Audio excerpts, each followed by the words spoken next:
Hi, everybody. It's interesting that I had an email from Lee wondering whether it was we would be meeting every 2 weeks, and it's just circumstances, Lee.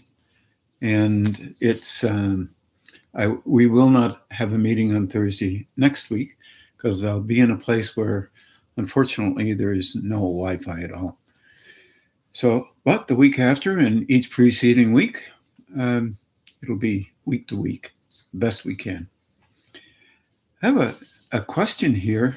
Before I start that, uh, I just want to wish everyone well health wise, especially with respect to COVID.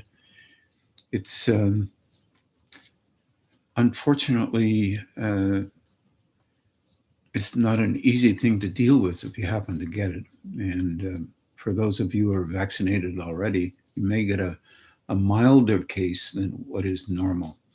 And you can be grateful and thankful for that.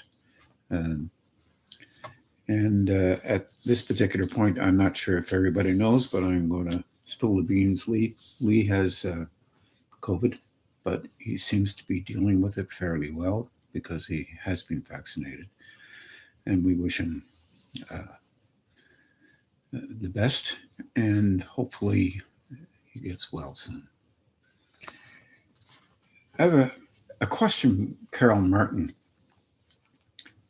And she was listening to a CD 6 section 4. No idea what that is, Carolyn. I don't think it matters. It's a 2019 seminar at Harris Farm. She says, would you please clarify what is meant by blowing open the solar plexus? And you suggested we do a 1, 2, 3, 4, 5, 6, 7, 8, 9, 10. I'll show you how to do that thing. And I called it the banana tool, and using banana skins with your hands. But let's talk a little bit about how the solar plexus can blow open. The solar plexus itself is a center. Everybody understands that. It's an emotional center, at least at one level of it. It is an emotional center. At other levels, it's quite it can have higher links with higher states. But I'm going to try and keep this to this particular question the best I can. Sometimes you can become very angry at something or very frustrated at something. And the intensity in the solar plexus can actually bend it open. And automatically, when it's bent open sometimes, it can close up, just like an eye of one of these old cameras, if you're old enough to remember something like that. And but it can't close very well because the intensity was so strong, and the internal intensity is still going on after you close down or soften down the external intensity. And one of the dilemmas with it is, and I've had this happen myself for a different reason, but either being fearful or angry can cause this center to open and remain open somewhat past what you need to have it open to express yourself in, and it will feel like there's pain there.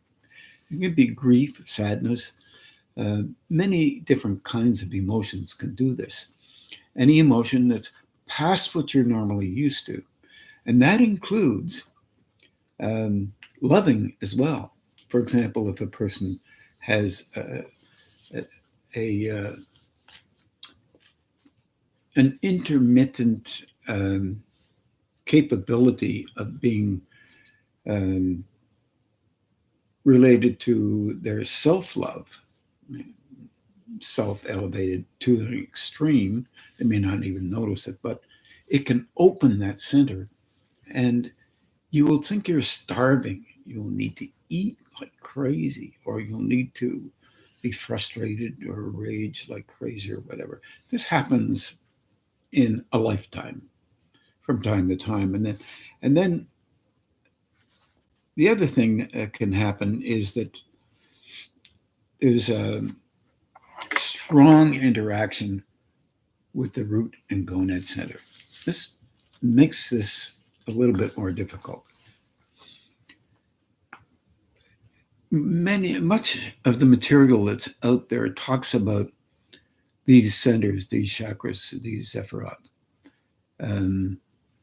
with respect to levels.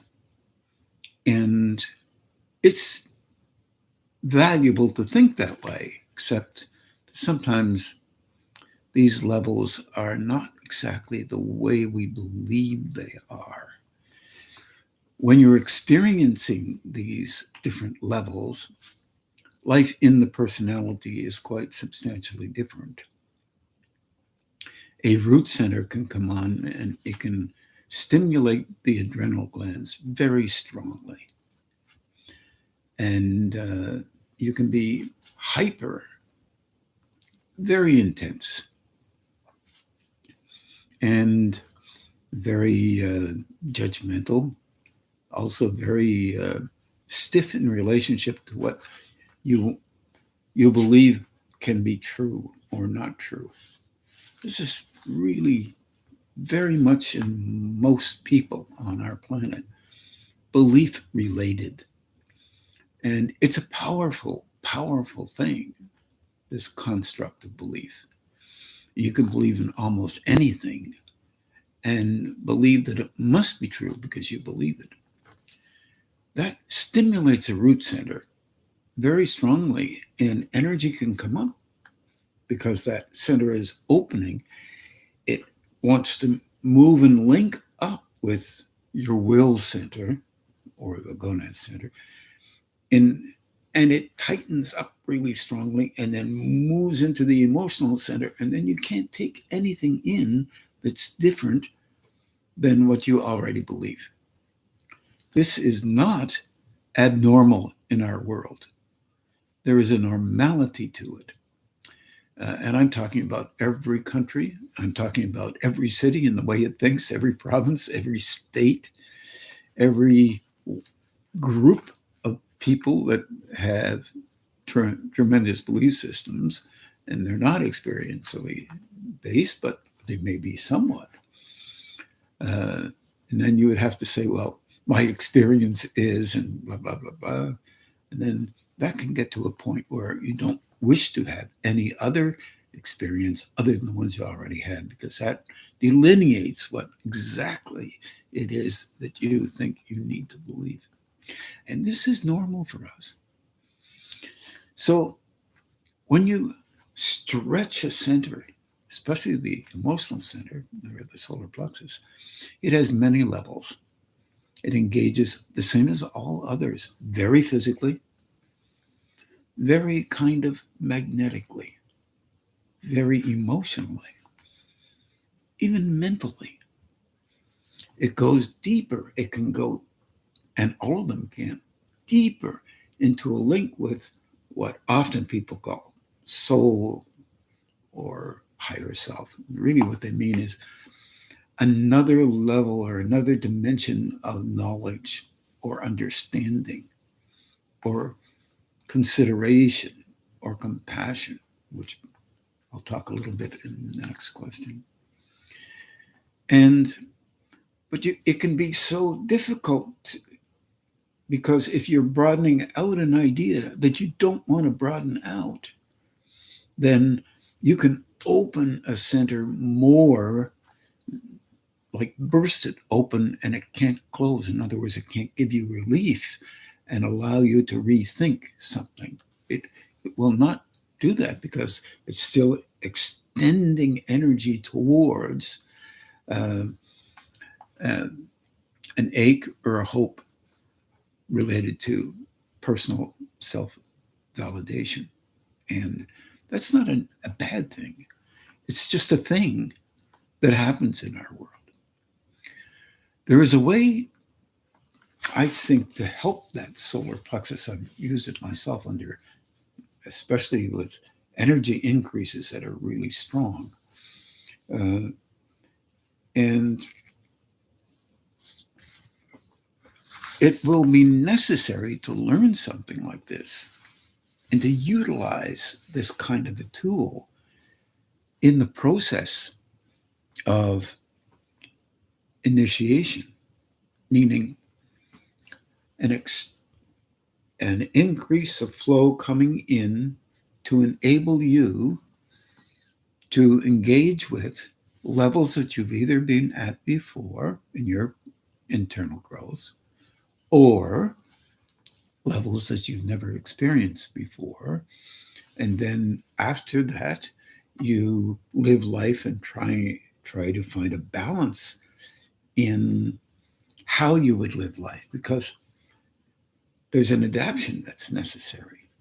And that adaptation is to move beyond what you believe you needed to be like previously. And that could be emotionally, physically oriented, personality oriented, the way you're thinking. You may never have read a book and suddenly you can't stand not reading. And you don't know where to go with it. You're trying to figure out what it means and all stuff like that. And that's only relating, I'm only relating that to the personality's orientation to this practical aspect of living our lives here on our day-to-day, because you're practicing always using energy to engage with life. There's no time when you're not practicing that. So you're learning how, when you have intensity, learning how to quiet it down, soften it down, so that you can engage and be less focused on yourself as an individual and more focused on a relationship with a higher state, one could say, or finding a balance between the two. And this is not so simple. Marlene, would you do me a favor? I'm going to start sneezing again. This happens when one of your centers opens in a particular way, or you've been involved with books all day and you have book dust all over the place. Excuse me, please. So, I'm not going to make this a talk on initiation. I just want to tell you that the use of this simple method is very helpful, because it can help you in relationship to your becoming more able to handle intense energy that you think you can't handle. And I'm going to show it to you. Let me bend this down towards my belly here. Now we're talking about the solar plexus, and roughly in the Eastern orientation, they talk about 10 petals. Well, I'm going to talk about it that way too, because it serves a particular purpose. First of all, you must allow yourself to turn the hands on, please. Just for a few seconds. You all remember how to do that. You remember? And then down all the way into the center of your hands. It's just an ancient process, that's all. And now you look at the waistline. Here's the waistline. And how would you do 10? Well, you have two hands, divided that into 10. So you would do this 5 times on both sides of your waistline. The hands are on, point them together. You can try that. Anything to allow you to feel that sensation. Then come together and bring the bottoms of the hands the best you can to the bottom of your waistline. And that's, you would call that 1. The two of them are together, 1. Then up a little bit more, 2, 3, 4, and then finally 5. So hands, 2 hands, 2 times 5, 10. And in doing that, take your time. You might do something like this. I can't turn my wrist, you might say. Okay, then do it this way. Start with the tips of the fingers here and bend them back. Be comfortable there. And then, like leaves or banana skins, big banana skins, then that's number 2. And then right here in the middle, number 3. And you can do it this way, pushing in this way. Make an exaggeration. It'll help you make sense of it. Again, there. And lastly, here. And what you've done, basically, some people might say, is you looked at the etheric or magnetic body or the emotional body. They're all attached. They touch each other. So, but I'm sorry if you don't believe that. Then just do it and see whether it helps a bit under those conditions. The conditions of feeling a little bit out of control with emotion. You can sometimes do that for your intellectual responses as well. You'll notice and remember when you're dealing with life, your reflexes are constantly engaging quickly, so you get an answer out real fast, and therefore you get credit for the answer. And you feel really comforted by that because this is a traditional way of engaging with life on these particular lower planes, let's say material planes. Because on these material planes, there are higher material planes. So when you're dealing with this banana skin type or 10 petals or whatever you want to do, I've found that this was given to me, by the way, by a Dr. Basham from England. I think he was in London, but I'm not quite sure, to be honest. Some years ago, back in the early 70s, when I had been through tremendous openings in my solar plexus so that I could go farther in this kind of internal development thing. And I called him up because I heard that he understood or could perceive clairvoyantly at a level that related to internal growth as opposed to concepts of energy around you or a reading and things of this nature.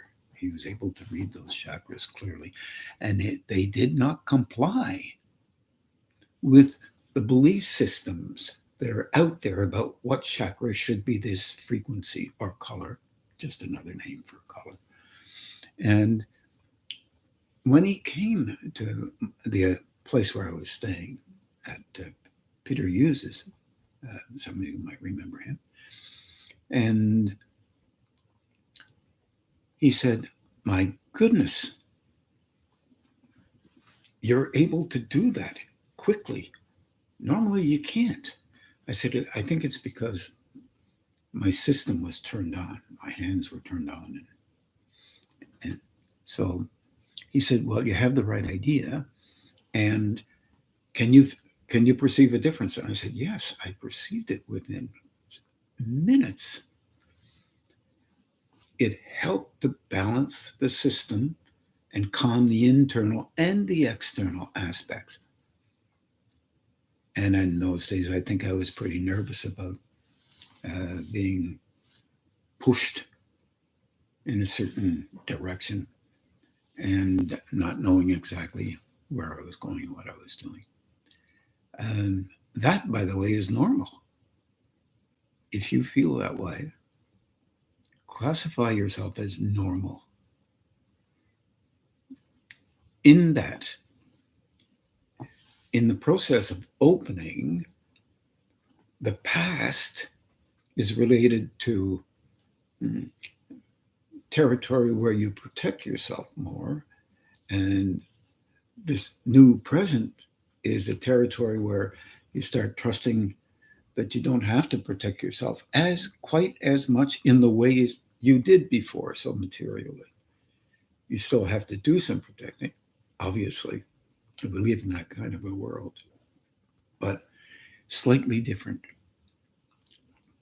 So I'm not going to go heavily into that, but that idea is a worthwhile idea to remember, especially as people on these levels begin to have their solar plexus open more. Often the solar plexus is opened a little bit. The major centers are root and gonad center, with the solar plexus in the process of becoming more open, so that ultimately it becomes what we would call a major center, and it links with the other two root and gonad centers so that they can move more energy upward and towards the heart center, throat center, brow, and the crown centers in the order relative to you. You may have a little opening in the heart center, which is usually what happens. There's about a little break into the heart center with energy moving through it. And whatever center you may have opened in another lifetime begins to be stimulated again, because it links back through time to that previous lifetime where you had been open. It starts to open it a little bit more, and there starts to be a different balance in you than there could have been before, because you're linking into another level of growing. In other words, you are a composite being that includes other lifetimes, not separate from them, and will include lifetimes to come, not separate from them, whatever level they may exist on, if that can be handled by your way of thinking. But think about this. It's valuable to consider things, be curious about the possibility, and you will find that your belief, whatever your belief system is, will jump in the way of broadening itself out. That's natural. Don't be disheartened about that, because there is so much stuff out there, and there should be lots of stuff out there that you can read. But when you're experiencing it, it's not belief anymore, because you move past a process of belief, and then you slowly become attuned to experience that relates to the inner world, and you see the external world slightly differently than you could before. And you begin to realize that our links, the links that we have with others, are stronger than we want to believe, because, like every other human being, we have emotions, we have a consideration of our physical form, our way of looking at life, the way we don't want to be interested in life. Could we check that, Marlene, please? And I'm just concerned that somebody else may be calling in because they can't hear very well. And because the roots of our species are strong, and they include us. We link with others. For example, if you have a reaction to something, whatever your choices, and you may have all kinds of choices about where you really love to give a good reaction and come up with a good, solid answer and do this or that, as we all do from time to time. You are linked with others. Every other single person on the planet that does exactly the same thing from time to time. I don't care what they look like. I don't care how they respond. You are linked with them. You can intensify that link with them and thus react more under certain circumstances. Or you can slow it down. Attempt the best you can, whatever that means to you, to gentle it down. And you are affecting those who cannot gentle it down because they have staunch belief systems that can't allow them to soften down because they have a style or identity that demands that they're like that. Where they got it was constructed from the time of their birth and under a set of circumstances that may not be similar to yours, but may have elements of, from their point of view, that really need to do those reactions, have those reactions because they personally are hurting. They're in pain. So they have those reactions. The same is true for you. You have that pain of a kind. You have a different belief system. You have a way of looking at things. And you don't realize that there are millions of others who have the same kind of understanding. But yours becomes prominent because your personality is an aspect of this material world. And it's based on an image structure that you believe you have to support. But what you do is you're also supporting anger and frustration internally. We all have done this. And we all do this to some degree. But remember, if you adapt and soften a little bit and try to understand that some folks are just young.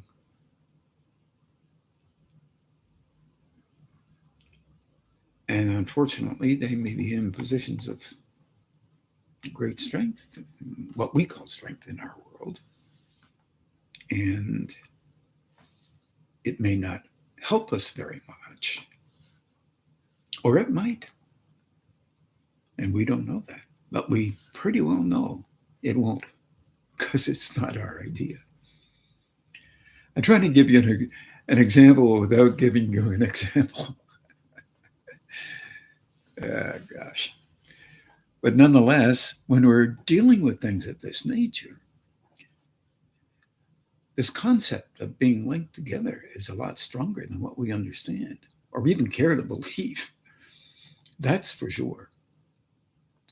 If you look at it from a very particular point of view, you don't want to be similar to somebody else who has a particular personality that's like that versus the one that you have. As a matter of fact, if you can restrain yourselves a little bit and remember that you sometimes act a version of how other people act, no matter how subtle it is, that in fact, you recognize you have an aspect of that. May not look pretty, you may not like it, but it's there. So you do your best to be gentle and kind with yourselves and respectful. And do what you can. Sometimes you can't do anything else. Sometimes you can. But if you blow that solar plexus open, you may blow the root center open. And then you can't slow anything down. Just too much intense, coarse energy, protective, not interested in dialogue.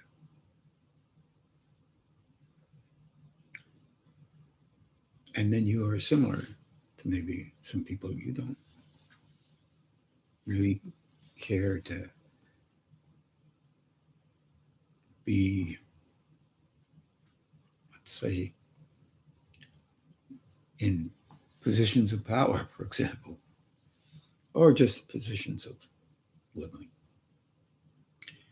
It's a thought. Maybe you could think about that and see if you can understand. It's one of the most interesting things if you're interested in trees. Sometimes you'll have a grove of trees. It's very interesting. We used to talk about that when we were, many years ago.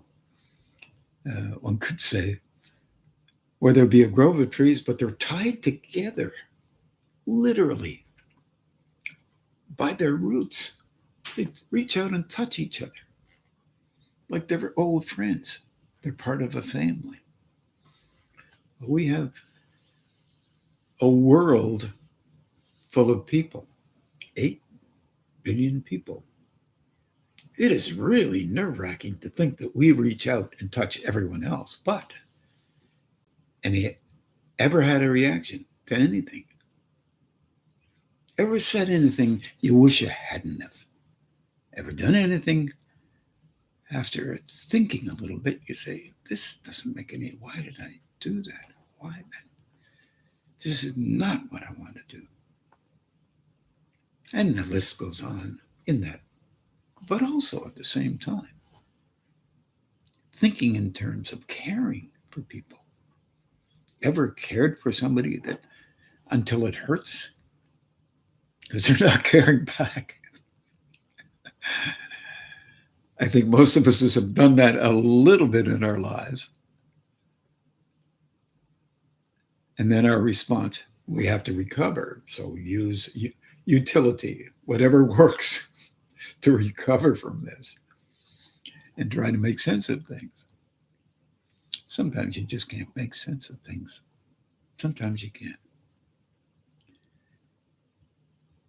But if that solar plexus blows open, or the gonad center, or the root center, or any other center, try the banana idea. Turn the hands on. Give yourself a little time to do that. It just means your hands will be glowing. Even the Egyptians knew this kind of thing. Babylonians knew these kinds of things. We intermittently knew it. Certainly the Eastern folks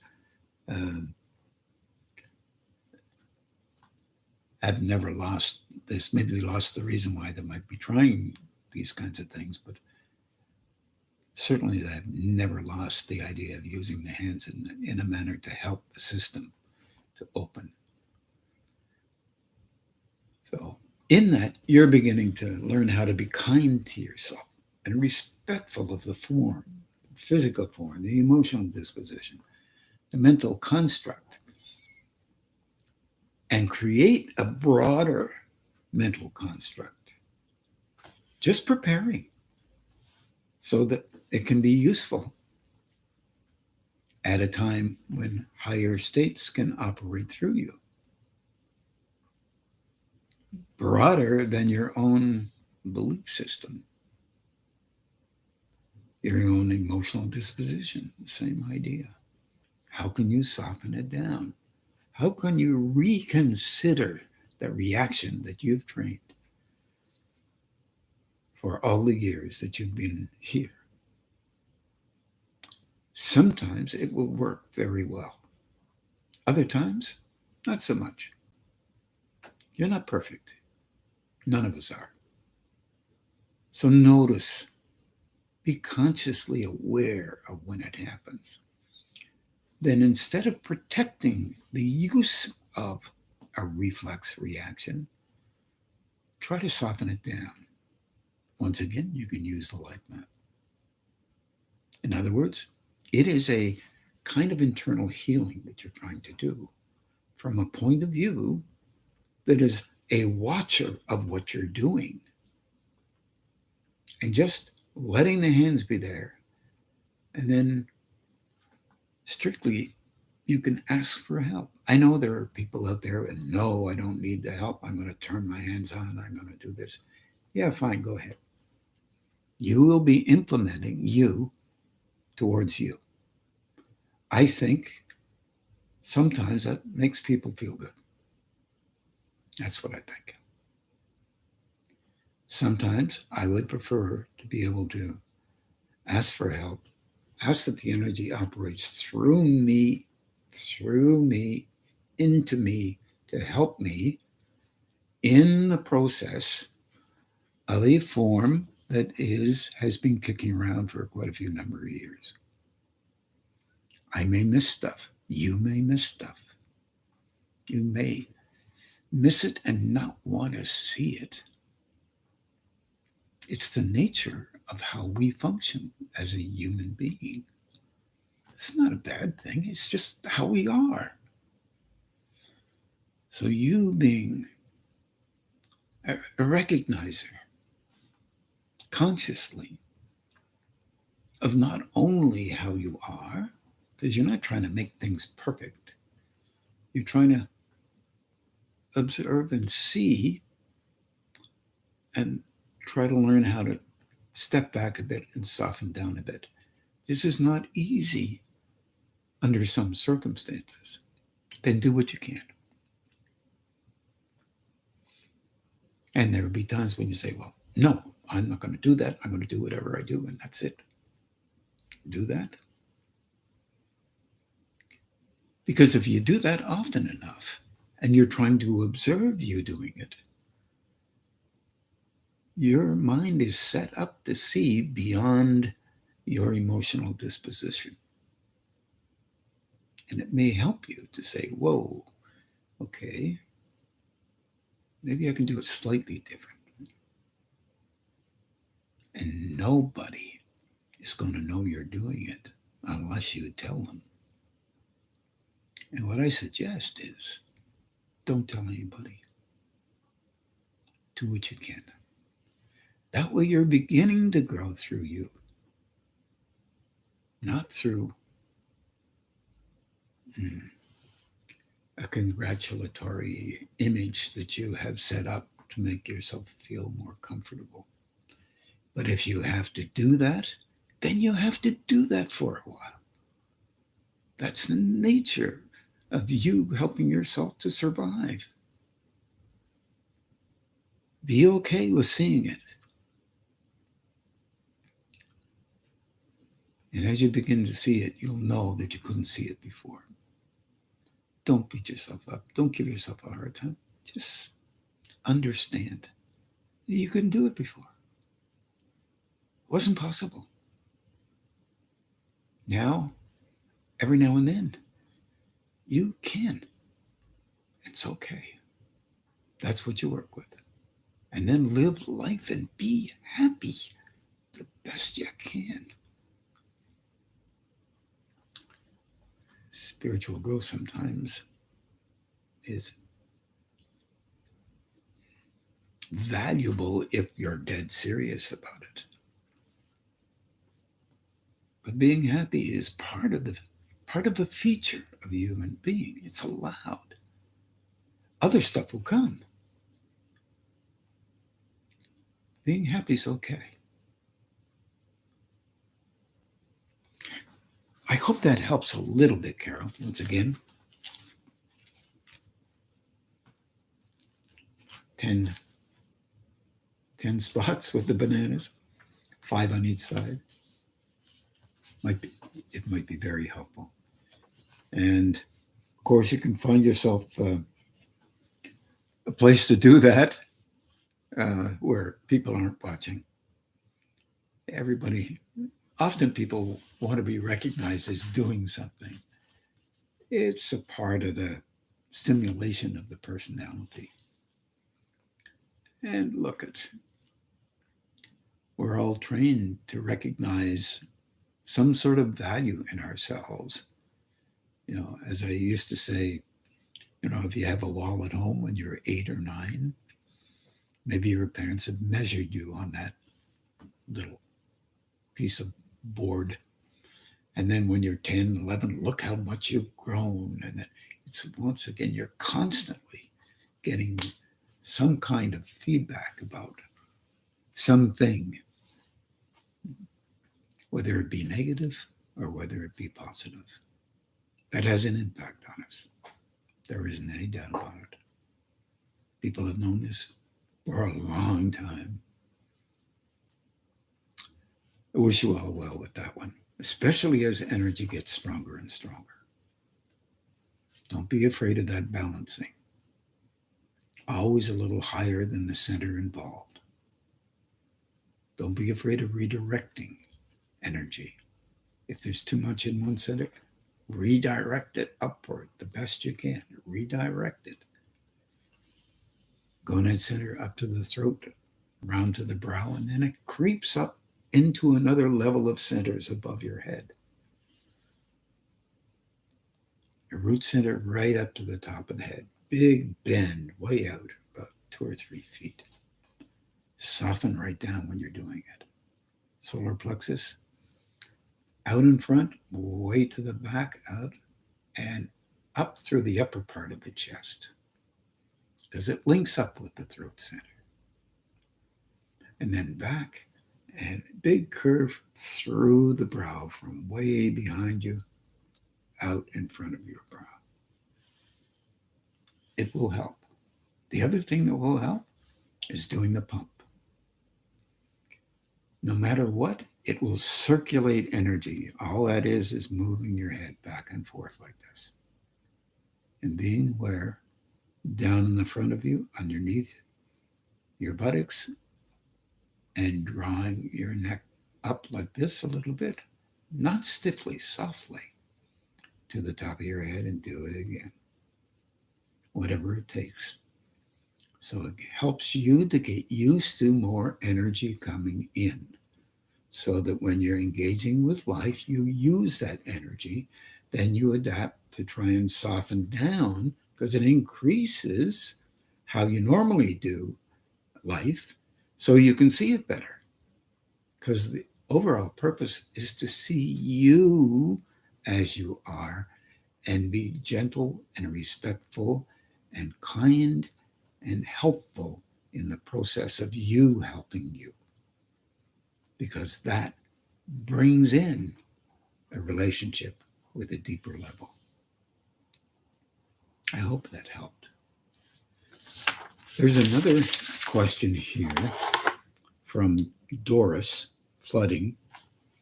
And could you please review compassion? The Dalai Lama says that it is not enough to be compassionate. We must act. And how must we act? And what is being compassionate? In the old traditions, if you read a little bit about Buddhism and Hinduism, and as a matter of fact, Christianity and the Muslim background, Taoist background, if you read a little bit about these things, they had a different definition of compassion in the early days. It was more of a level of sympathy with understanding, being sympathetic with understanding, trying to understand how a person is doing things and relating to life in the process of their doing. And in this particular mode, the Dalai Lama he's trying to help you to understand that we must live life, engage with life, understand what's going on, because that higher sympathy is catching real close to the edge of compassion. The compassion that some of the ancients talked about is a very different type of thing. The compassion that was talked about, Doris, was a level of engagement with another. Try to give you an example. I'm not sure I can, but nonetheless, with another related to this. This is the example. You are with someone, for example, and they are engaging with you, but they tell you about something that is occurring in their life. You can understand what's going on. You might have had something similar, and you can even sense and feel a little bit by memory work related, and that's, this is not the memory work, it's emotional memory work, by a sympathetic attunement to what they're going through because you went through a similar situation. That is a very, very valuable level in our world.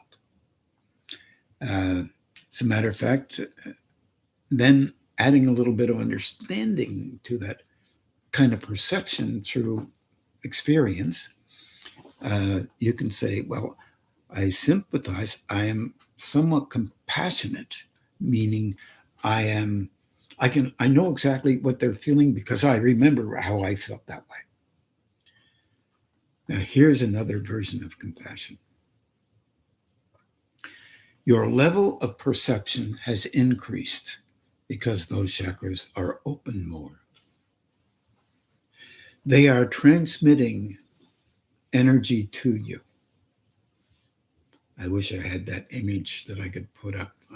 I'll do that on Saturday, where two people are transmitting energy to each other. And now, at a level of higher state or higher perceptive state, you are perceiving inside of you exactly how they are when they're telling you the story of that aspect of life.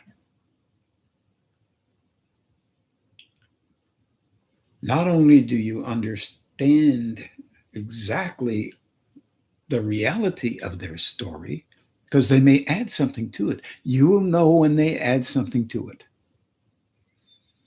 Your mouth will not open and judge it. Your mind will not judge it. Your emotion will not judge it.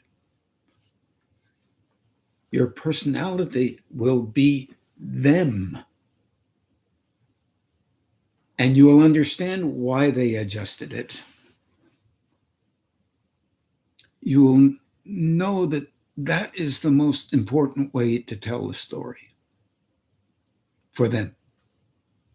There'll be no judgment whatsoever, because your sensitivity is such that they are you and you are them. If their perception isn't at that level, they will just know, they'll have an instinct, they'll know that you know what they mean. And that may bother them, because normally people really don't know what you really mean. They just say they do, because this is the surface stuff that these planes are a part of. That's not a negative thing. It's what is conditioned in us. So now that perception is there in you, for example, and those centers are on, and you are in full engagement with them. The next level of that compassion is that you are not going to act out exactly like them. You are just observing, remember this, observing what is in you. And that's a key in this level of compassion that's deep. That's an act of compassion. You are perceiving that they are in you as they are. That may be disturbing to people, so don't tell them. And then you are watching that, not judging that. The judgment is irrelevant. What you are watching is a relationship with life as it is in this moment. That's all it is. Other moments exist. They are different than, in a different way. Don't change anything or change something. They are a human being at these levels. And you are observing, recognizing, understanding, compassion beyond what you would do if you were not in that level. What beyond what you would do if you were not in that level? Because if you weren't in that level, you would assess how they were and why they were that way, and you would make up a story for you. That's one level. You may judge them, or you may just say, "Oh my God, they're going through the same stuff I did 10 years ago, or 20 years ago, or whatever." And oh boy, I'm so glad I'm not wanna. I don't want to be there. Let me try and change that subject really, really fast. I don't want. This is terrible. Maybe how can so I'll we'll talk about some subject or the same subject, and I really understand what you're going through because I had the same thing happen to me. Blah blah blah. Blah. Yeah, yeah, yeah, yeah. You did, but at a different level of compassion, you could engage with a higher state and turn it on what you're watching to be kind and gentle in there towards that structure, energetic structure that's in you while you are in you, as well as somewhere else. And you're asking for help for that individual in the area where they need it relative to their engagement with their own active living life. This is a valuable piece. It's very difficult to understand. Compassion is a deep, deep reminder that we don't know an awful lot about it. It has a kinship with loving at the same time.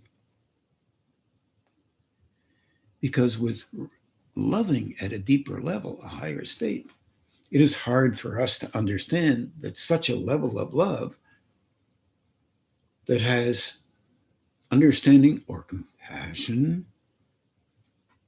respect, recognition, realization that where you are is where you are, and that's what you can, it's all you can do. And nothing coming from anything where else on these planes is attributed to that level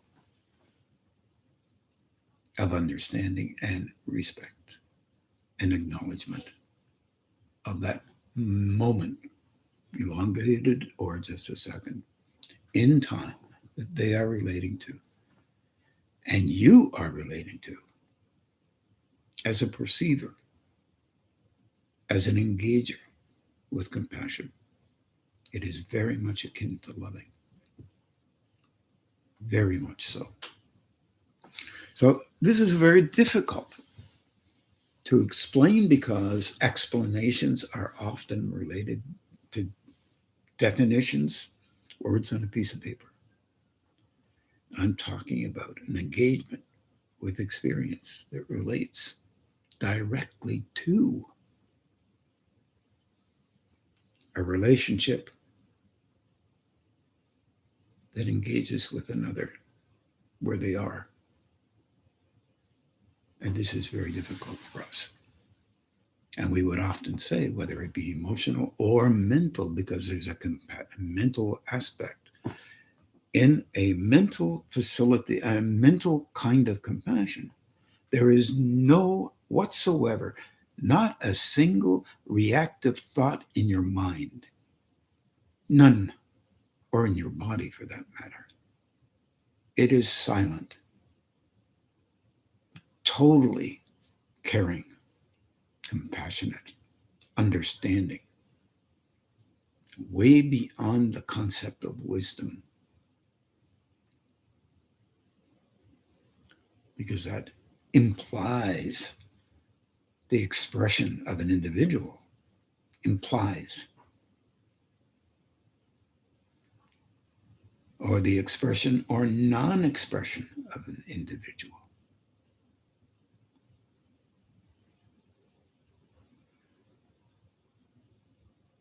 So you are at that level, you're at a link with a higher state, and the higher state is within you, and that's what you're focused on, and you are not focused on your personality's engagement with that other story that you're hearing.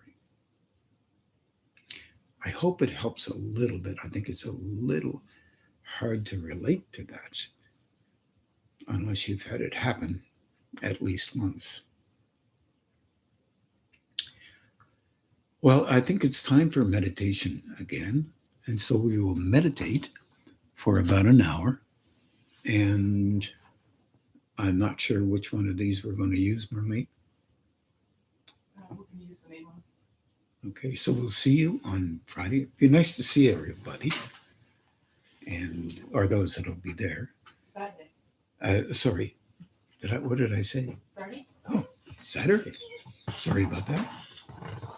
Unless there's a seminar I don't know about. Please take care of yourselves.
And now we'll just begin to do the balancing and the grounding.